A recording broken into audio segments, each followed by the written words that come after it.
DCA 10 by 10, we're just in the break. It's a pleasure to be joined by Rajesh Senik from KPMG. That's right. Awesome, I loved your speech. You've done all the things right. You didn't use slides. I hate slides. This is how I teach presentation. Didn't use slides. You commanded the middle of the room, and then you put yourself in the room with your little fact about St Paul's Cathedral. I'm going to ask you that one first. Give it to our subscribers. This is fascinating. We got invited to this tour of St Paul's before, and I've always wanted to do this, so I took the chance.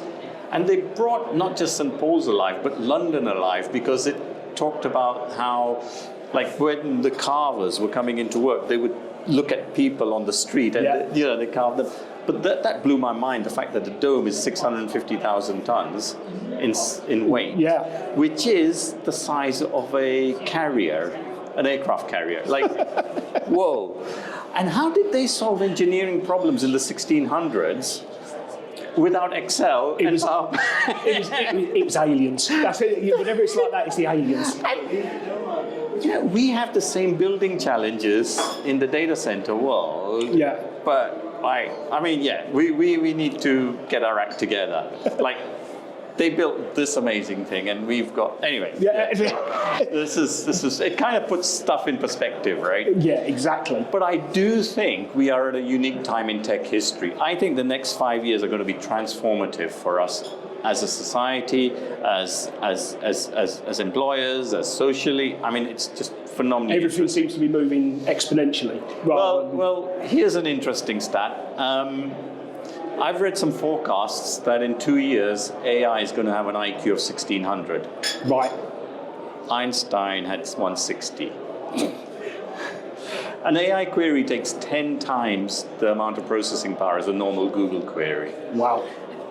Someone asked me, a big hedge fund, they said to me, Rajesh, what's the use case for AI? You know, I've got two, enhanced oil recovery and some pharma discovery.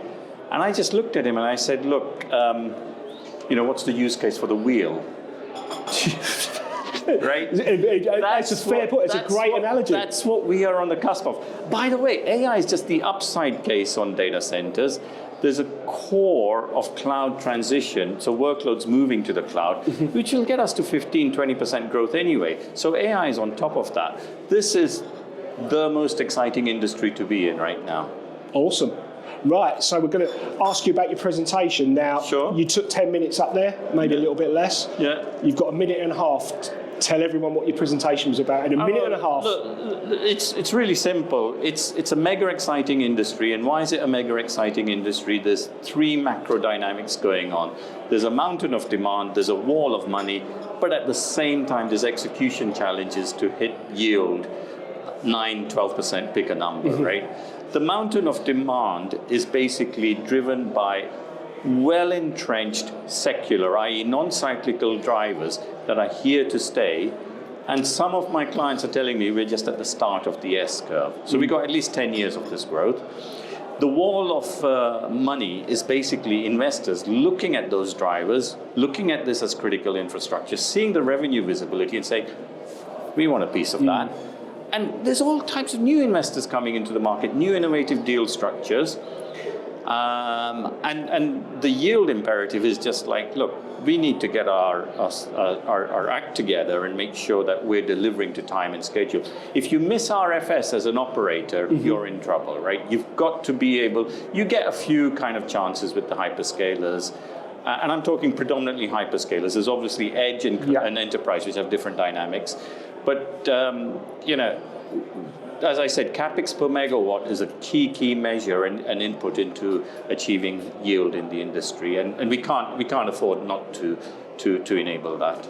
Awesome, thank you very much. So we're going to finish with the two questions that I've always asked everyone else. This is from you. What challenges in the next 12 months, what's the most pressing challenge you feel that's within the industry? So power is the gold in the industry. Anyone who's able to crack that is sitting pretty.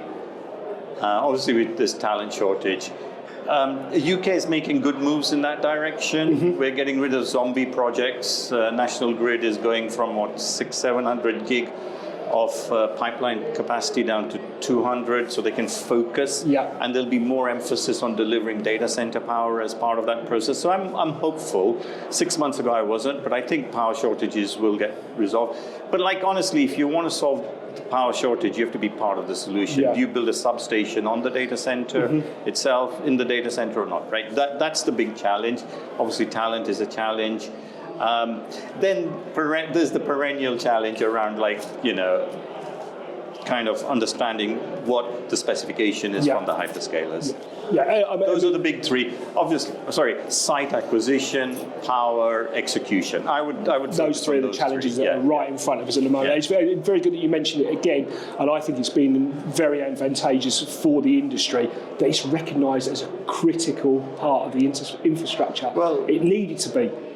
Yeah, I mean, financials, there was legislation passed back end of 24.